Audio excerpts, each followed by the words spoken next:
दोस्तों आप सभी का वेलकम है हमारे वेब स्टूडियो केयर में। तो दोस्तों आज हम लोग करेंगे बीएड सेकेंड ईयर का पेपर 1 का यूनिट 2 और आज का टॉपिक है पाश्चात्य दर्शनों की ज्ञान मीमांसा। तो दोस्तों आदर्शवाद, इसमें हम लोग आज के टॉपिक में आदर्शवाद पढ़ेंगे, आइडियलिज्म। तो दोस्तों क्वेश्चन किस प्रकार से पूछे जा सकते हैं आप देख सकते हैं यहाँ पर। आदर्शवाद के आधारभूत सिद्धांतों का वर्णन कीजिए। अध्यापक के द्वारा अपने कार्य में इसका प्रयोग कहाँ तक किया जा सकता है, या उद्देश्यों, पाठ्यक्रम, शिक्षण विधियों, शिक्षक तथा अनुशासन के संदर्भ में आदर्शवाद की विवेचना कीजिए। या शिक्षा में आदर्शवाद के दर्शन को स्पष्ट करते हुए यह बताया कि भारतीय विद्यालयों में आप कैसे क्रियान्वित करेंगे। यानी कि आप देख सकते हैं कितने प्रकार से क्वेश्चन पूछे जा सकते हैं, सभी के आंसर एक ही होंगे लेकिन क्वेश्चन अलग अलग टाइप से पूछे जा सकते हैं, जो कि आप देख सकते हैं। आधुनिक शिक्षा प्रणाली कहाँ तक आदर्शवादी है, विवेचना कीजिए। इस टाइप से भी क्वेश्चन पूछे जा सकते हैं। आदर्शवाद ने शिक्षण विधियों की अपेक्षा शिक्षा के उद्देश्यों के संबंध में अधिक योगदान दिया है। आदर्शवाद के अनुसार शिक्षा के उद्देश्यों को स्पष्ट करते हुए इस कथन पर चर्चा कीजिए। इस प्रकार से क्वेश्चन आपसे पूछे जा सकते हैं आदर्शवाद से। तो चलिए दोस्तों, इसका हम लोग कैसे आंसर करेंगे एग्जाम में अगर ये क्वेश्चन पूछा जाता है तो आदर्शवाद ही इंपॉर्टेंट क्वेश्चन है। तो दोस्तों इस पर हम लोग आगे बात करते हैं। तो दोस्तों आप देख सकते हैं आदर्शवाद, प्रकृतिवाद, प्रयोजनवाद और यथार्थवाद, ये 4 दार्शनिक विचारधाराएं हैं। आदर्शवाद क्या है? एक विचारधारा है, दार्शनिक विचारधारा है जिसका प्रभाव शिक्षा के क्षेत्र में विशेष रूप से पड़ा है। यानी आदर्शवाद का, प्रकृतिवाद का, प्रयोजनवाद का और यथार्थवाद का शिक्षा के क्षेत्र में विशेष रूप से प्रभाव पड़ा है। इन चारों विचारधाराओं में आदर्शवाद प्राचीनतम विचारधारा है। यानी जो 4 प्रकार का विचारधारा है दोस्तों, इनमें से आदर्शवाद सबसे पुराना विचारधारा है।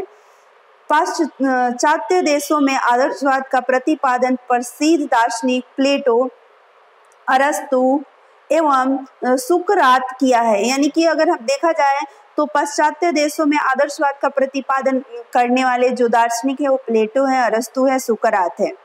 आधुनिक युग में आदर्शवादी दार्शनिकों में डेकार्ट, स्पिनोजा, उसके बाद दोस्तों Leibniz, Berkeley, can't, फिक्टे, Hegel, selling, शापनहावर,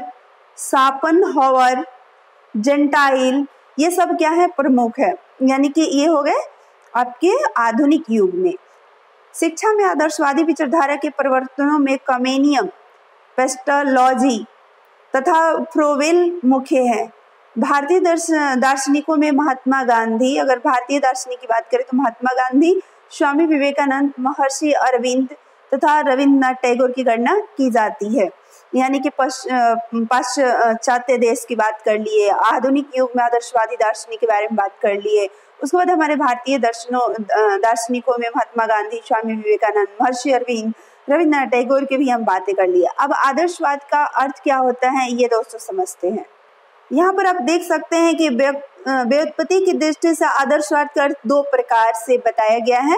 तो फर्स्ट जो है उसको हम लोग देखते हैं। आदर्शवाद का अर्थ इंग्लिश भाषा के शब्द आइडियलिज्म से लिया गया है, जो 2 शब्दों के मेल से बना है, जैसे आइडिया प्लस इज्म। आइडिया का अर्थ क्या होता है? विचार, और इज्म का क्या अर्थ होता है? वाद। यानी दूसरे रूप में हम कह सकते हैं आदर्शवाद का अर्थ क्या है? विचारधारा। अर्थात विचारधारा वह वस्तु है जो भौतिक वस्तु की अपेक्षा अपने विचारों पर बल देती है। विचारों का संबंध मन से है जो कभी मरता नहीं है, विचार कभी मरता नहीं है। भौतिक संसार क्या है? परिवर्तनशील है तथा ज्ञान कम समय के लिए रहता है जबकि विचार सदैव रहते हैं। अगर देखा जाए दोस्तों तो यहाँ पर ये बोला जा रहा है कि ज्ञान तो बहुत कम समय के लिए रहता है लेकिन विचार हमेशा रहता है, और आदर्शवाद का मतलब होता है विचारधारा। दूसरा अगर हम देखिए यहाँ पर प्रकार, आदर्शवाद के अर्थ की व्युत्पत्ति एक अन्य प्रकार से भी मानी जाती है। आइडियलिज्म शब्द 2 शब्दों से बना है, आइडिया प्लस इज्म। आइडियल का अर्थ है विचार और इज्म का अर्थ है वाद। ये तो स्टार्टिंग में हमने फर्स्ट में भी देखा। और दोस्तों इस प्रकार आइडियलिज्म का अर्थ ऐसी विचारधारा से है जो जीवन के लिए निश्चित आदर्शों और मूल्यों को निर्धारित करती है, जो मनुष्य उन्हीं के अनुसार अपना जीवन बिताता है। तो यहाँ पर आप 2 प्रकार से देखिए। एक विचारधारा को क्या बोला गया है पहले प्रकार में कि वो भौतिक वस्तुओं की अपेक्षा ये विचारों पर बल देती है, विचार का संबंध मन से है जो कभी खत्म नहीं होता है। भौतिक संसार परिवर्तनशील है, ज्ञान कम समय के लिए रहता है लेकिन विचार हमेशा रहता है। एक ये हो गया। दूसरा प्रकार में ये कहा जा रहा है कि विचारधारा, आदर्शवाद का अर्थ जो होता है विचारधारा, लेकिन यहाँ पर उस विचारधारा की बात की गई है जो जीवन के लिए निश्चित आदर्श और मूल्यों को निर्धारित करती है, जिसके आधार पर हम अपना जीवन बिताते हैं। ये बातें कही गई है। उसके बाद आप यहाँ पर देख सकते हैं आदर्शवाद की परिभाषाएं। D.M. दत्ता के अनुसार आदर्शवाद वह सिद्धांत है जो अंतिम सत्ता आध्यात्मिक मानता है।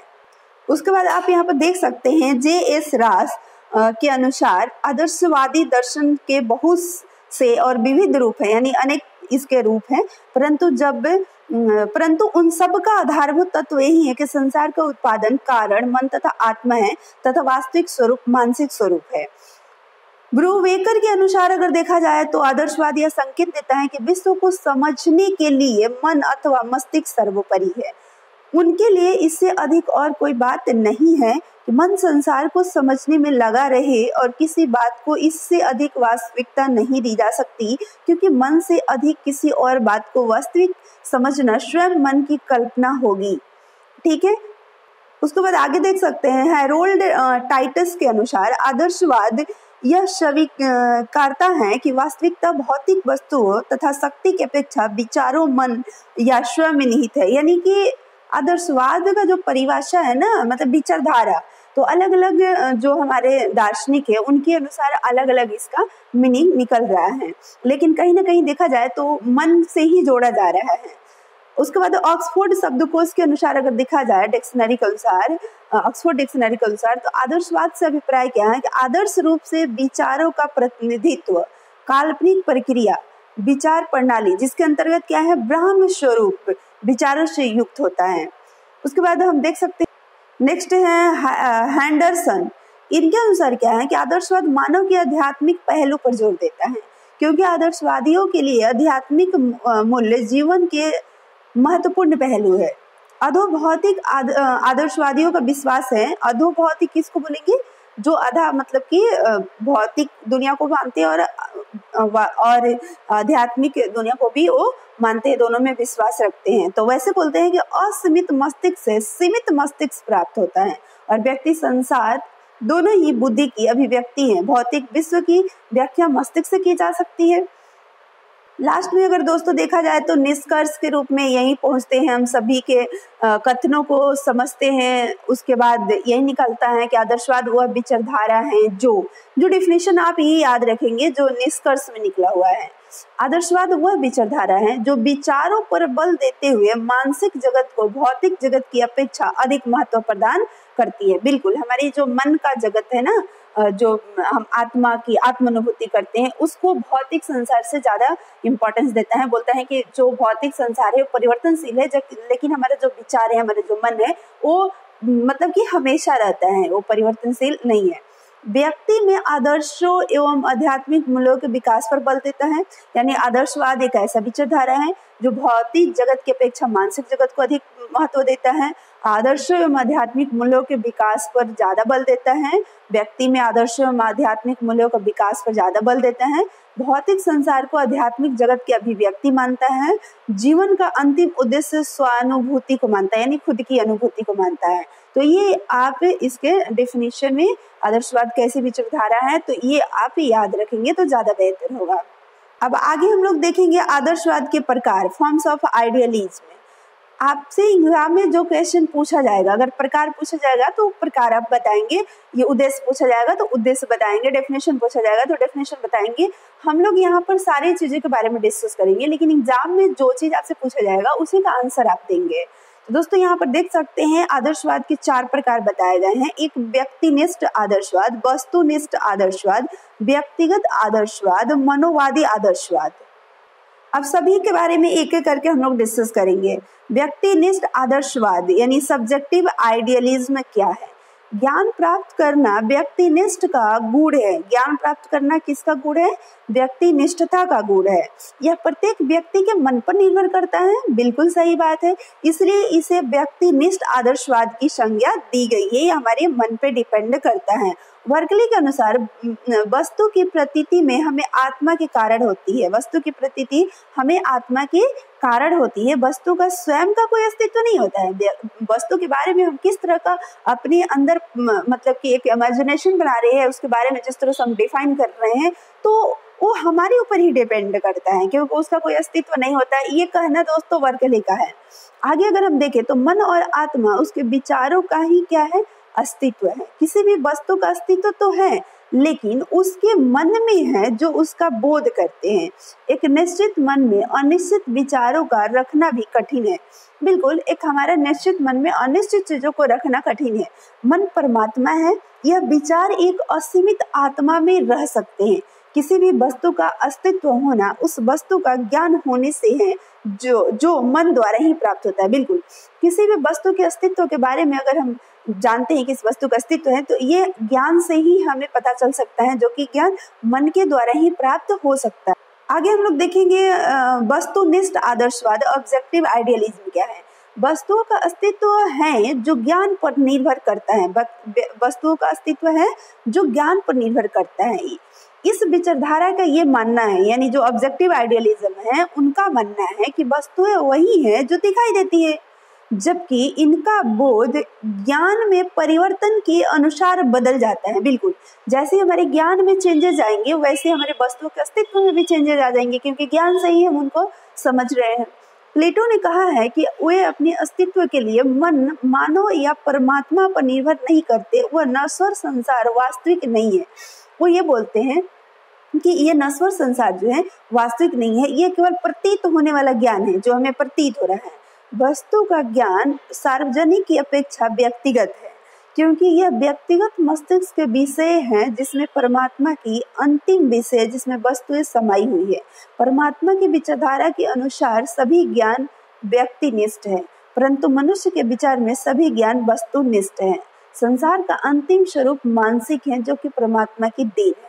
यानी जो प्लेटो है उनका क्या कहना है कि अगर हम परमात्मा के अनुसार देखें तो ज्ञान जो है, सभी ज्ञान व्यक्तिनिष्ठ है, परंतु मनुष्य के विचार में सभी ज्ञान क्या है, वस्तुनिष्ठ है, यानी कि ऑब्जेक्टिव है।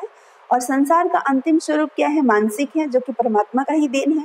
और उनका ये कहना है कि जो भी वस्तुएं हैं उसके बारे में हम अपने मन में जिस तरह की मतलब की कल्पना करके उसके बारे में समझते हैं, जिस तरह का हमारा ज्ञान होता है उसके अनुसार ही उसका अस्तित्व होता है। और ज्ञान बदलता है तो उसका अस्तित्व में भी चेंज आते हैं। आगे देखेंगे व्यक्तिगत आदर्शवाद, पर्सनल आइडियलिज्म। व्यक्तिगत आदर्शवाद के अनुसार इस जगत में आधारभूत वास्तविकता एक व्यक्ति, एक आत्मा, एक विचारक है, जो कि प्रकृति का एक वस्तुनिष्ठ क्रम है।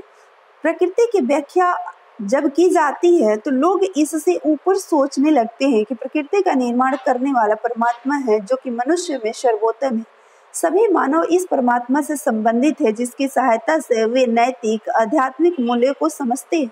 व्यक्तिवाद के अंतर्गत वास्तविकता, व्यक्तिगत मूल्यों, नैतिक मूल्यों, आध्यात्मिक मूल्यों, मानवीय स्वतंत्रता को महत्व दिया जाता है। बिल्कुल, व्यक्तिगत आदर्शवाद के अंदर किन किन चीजों को महत्व दिया जाता है, जब इसमें कहा जा रहा है कि इसके अनुसार जो होता है वो वास्तविक एक व्यक्ति, एक आत्मा, एक विचारक है, जो कि प्रकृति का एक वस्तुनिष्ठ क्रम है। इसमें यह माना जाता है कि जब हम प्रकृति की व्याख्या करते हैं तब हम लोग सोचने लगते हैं कि परमात्मा सर्वश्रेष्ठ है, जो मनुष्य में सबसे श्रेष्ठ है और उसी से संबंधित है, जिसकी सहायता से हम लोग नैतिक आध्यात्मिक सारे मूल्यों को समझ पाते हैं। और व्यक्तिवाद के अंतर्गत वास्तविक व्यक्तिगत मूल्य, नैतिक मूल्य, आध्यात्मिक मूल्य, मानवीय स्वतंत्रता को ज्यादा महत्व दिया जाता है। उसके बाद है मनोवादी। अब देखिए इसके अंदर क्या है, मनोवादी आदर्शवाद विचारकों के अनुसार प्रकृति में मनोवैज्ञानिकता है। प्रत्येक कण में जीवन, मन तथा ऊर्जा समाई हुई है। इनके अनुसार, मनोवादी के अनुसार, इसके प्रवर्तक लीबनिज जो है वो बोलते हैं यह इस भौतिक संसार की रचना को मन की उत्पत्ति मानता है। क्या मानता है कि जो भौतिक संसार का जो रचना है यह हमारी मन की उत्पत्ति को मानता है। प्रत्येक वस्तु का अंतिम तत्व में मन होता है। अगर किसी भी वस्तु को देखा जाए तो उसका अंतिम तत्व क्या होता है, मन या मानसिक चरित्र विद्यमान है। प्रकृति में भी विद्यमान सभी वस्तुएं मानव की जानकारी से पहले मन अध्याय में पहले ही विद्यमान थे। अब यहाँ पर देखेंगे दर्शन में आदर्शवाद, आइडियलिज्म इन फिलॉसफी। दर्शन को 3 भागों में वर्गीकृत किया गया है, तत्व मीमांसा, ज्ञान मीमांसा, मूल्य मीमांसा। तत्व मीमांसा आदर्शवाद के अनुसार विचार सत्य है। विचार को क्या माना गया है? सत्य। पदार्थ सत्य नहीं है लेकिन विचार सत्य है। विचार निरंतर रहने वाला है जबकि पदार्थ नष्ट हो जाएगा। यह संसार इंद्रिय जगत है, जिनके अनुसार ज्ञान की प्राप्ति होती है। इंद्रिय के अनुसार ज्ञान की प्राप्ति होती है। वास्तविक ज्ञान इंद्रियों की सीमा से दूर है, बिल्कुल, जिसको हम इंद्रियों से हम नहीं प्राप्त कर सकते हैं, और जिसकी प्राप्ति मन, आत्मा, बुद्धि द्वारा की जा सकती है। यानी कि उसको हम आंख, नाक, कान, इसकी मतलब कि ये जो हमारी इंद्रियां हैं, इस इंद्रियों से उस ज्ञान को, वास्तविक ज्ञान को हम नहीं प्राप्त कर सकते हैं। उस ज्ञान को हम मन, आत्मा, बुद्धि के द्वारा प्राप्त कर सकते हैं। वास्तविक ज्ञान की प्रकृति भौतिक नहीं है, वो आध्यात्मिक है। उसको आध्यात्मिक ज्ञान को ही वास्तविक ज्ञान बोला जाता है। हम लोग हर वीडियो में फ्रेंड्स ये देखते आ रहे हैं। सत्य क्या है? अनाश्वान है, अपरिवर्तनशील है। यानी जो सत्य है कभी नाशवान नहीं है, कभी वो नष्ट नहीं हो सकता है, नहीं वो परिवर्तनशील हो सकता है। इस पर समय परिस्थितियों का कोई प्रभाव नहीं पड़ता है। कोई भी समय, कोई भी परिस्थिति हो, सत्य सत्य होता है। आदर्शवादी विचारक आत्मा और परमात्मा में विश्वास करते हैं। जो आदर्शवादी विचारधारा के लोग होते हैं वो आत्मा और परमात्मा में विश्वास रखते हैं और वो परमात्मा को संसार का रचयिता मानते हैं। यह विचारधारा मानव को सर्वोत्तम मानते हैं क्योंकि मानव अपनी आध्यात्मिक शक्ति के कारण अन्य प्राणियों से बिल्कुल क्या है? अलग है। जितने भी इस पृथ्वी पर प्राणी है सब में श्रेष्ठ देखा जाए तो मानव है, क्योंकि इनके अंदर के यहाँ आध्यात्मिक शक्ति है जो कि अन्य प्राणियों में नहीं है। मानव द्वारा आध्यात्मिक ज्ञान आत्मा का ज्ञान है। अगर आत्मा मतलब आध्यात्मिक ज्ञान के बारे में अगर कहा जाए, भाई आध्यात्मिक ज्ञान क्या है, किसके बारे में हम ज्ञान लेके उसको आध्यात्मिक ज्ञान कहा जाए, तो आत्मा का ज्ञान को ही आध्यात्मिक ज्ञान कहा गया है। इसलिए मानव को अपनी आत्मा से परमात्मा का निरंतर ज्ञान करते रहना चाहिए। इसलिए मानव को अपनी आत्मा से परमात्मा का निरंतर ज्ञान करते रहना चाहिए, क्योंकि आत्मा और परमात्मा के मिलन से मानव जीवन क्या हो जाता है? सफल हो जाता है। व्यक्तित्व में अनुभव, विचार, मूल्य आदि स्वाभाविक रूप से मानसिक आत्मिक है जो परमात्मा का ज्ञान कराता है। अब आगे देखेंगे ज्ञान मीमांसा। मानव में मन होता है, बिल्कुल होता है, जिसकी सहायता से वो क्या करता है? ज्ञान एकत्रित करता है। मानव ज्ञान की प्राप्ति ज्ञानेंद्रियों के अलावा दूसरे साधन से भी प्राप्त कर सकता है। प्लेटो ने कहा है कि इंद्रियों के द्वारा प्राप्त किया गया ज्ञान क्या है? अपूर्ण ज्ञान है, अनिश्चित ज्ञान है, वो सत्य ज्ञान नहीं है, वो परिवर्तनशील ज्ञान है, वो सत्य ज्ञान है। सत्य नहीं, असत्य ज्ञान है। जो इंद्रियों के द्वारा जो ज्ञान हम इस भौतिक संसार में प्राप्त करते हैं, लेकिन जो सत्य ज्ञान है वो भौतिक संसार में नहीं बल्कि वो हमारे विचार में निहित है। मन ज्ञान का भंडार है। मन क्या है? ज्ञान का भंडार है। तर्क, अंत प्रज्ञा, प्रमाण, ईश्वर प्रदत्त ज्ञान, चिंतन, समाधि, निर्वाण आदि को ज्ञान प्राप्ति के विभिन्न साधन माने गए हैं। ज्ञान की प्राप्ति विचारों, धारणाओं वे में मन से होती है। यानी कहने का मतलब कि ज्ञान की प्राप्ति विचारों और धारणाओं से, मन से होती है। मतलब हमारे विचारों से होती है ज्ञान की प्राप्ति, धारणाओं से होती है और हमारी मन से होती है। ज्ञान संपूर्ण है, इकाई के रूप में है, बटा हुआ नहीं है। यानी ये संपूर्ण है, ये बटा हुआ नहीं है। आगे हम मूल्य मीमांसा। आदर्शवाद का वास्तविक अर्थ नैतिक मूल्यों, सात्विक मूल्यों को प्राप्त करना। आत्मानुभूति से प्राप्त किए जा सकते हैं नैतिक मूल्यों को और सात्विक मूल्यों को। आत्मानुभूति के लिए क्या चाहिए? सत्यम, शिवम, सुंदरम। सत्यम, शिवम, सुंदरम, ये 3 मूल्यों को प्राप्त करना आवश्यक है। यही मूल्य शाश्वत एवं वास्तविक है। प्रत्येक व्यक्ति के जीवन का लक्ष्य नैतिक मूल्यों की अनुभूति होता है। वे मूल्य अनश्वर है, कभी वो खत्म नहीं हो सकते हैं। आदर्शवाद की नैतिकता परम सत्ता पर आधारित है, मानवीय समाज पर नहीं। ये मानव के समाज के द्वारा जो हमें ज्ञान दिया जाता है उस ज्ञान पर नहीं, वो परम सत्ता पर आधारित है। नैतिक परम सत्ता मानव अच्छे रास्ते पर चलकर एवं उनका अनुकरण करके अपने जीवन को सफल बना सकता है। यह विचारधारा ईश्वर में विश्वास, चरित्र निर्माण, सामाजिक कर्तव्य पर बल देती है। आदर्शवाद देशभक्ति, राज्य की आज्ञा का पालन एवं राज्य को सर्वोपरि मानना, ये इस पर विचार मतलब कि इस पर विश्वास रखती है। आदर्शवादी विचारक कहते हैं कि व्यक्ति को सार्वजनिक हित के लिए व्यक्तिगत हित को त्याग देना चाहिए। इसलिए आप देखेंगे जो अच्छे मतलब नेता होते हैं, अच्छे समाज सेविका या समाज सेवा करने वाले लोग होते हैं, वो अपनी मतलब के बारे में कभी वो नहीं सोचते। वो अपने समाज, अपने देश, अपने राज्य, अपने मतलब कि देश के बारे में वो सोचते हैं। नेक्स्ट वीडियो में हम लोग देखेंगे दोस्तों आदर्शवाद के मुख्य सिद्धांत। आदर्शवाद के मुख्य सिद्धांत नेक्स्ट वीडियो में देखेंगे। इस वीडियो में इतना ही। क्योंकि वीडियो लंबी हो जाएगी। और दोस्तों अगर वीडियो पसंद आई हो तो आप लाइक शेयर जरूर कीजिएगा, और अगर चैनल को पहली बार विजिट कर रहे होंगे तो सब्सक्राइब कर लीजिएगा।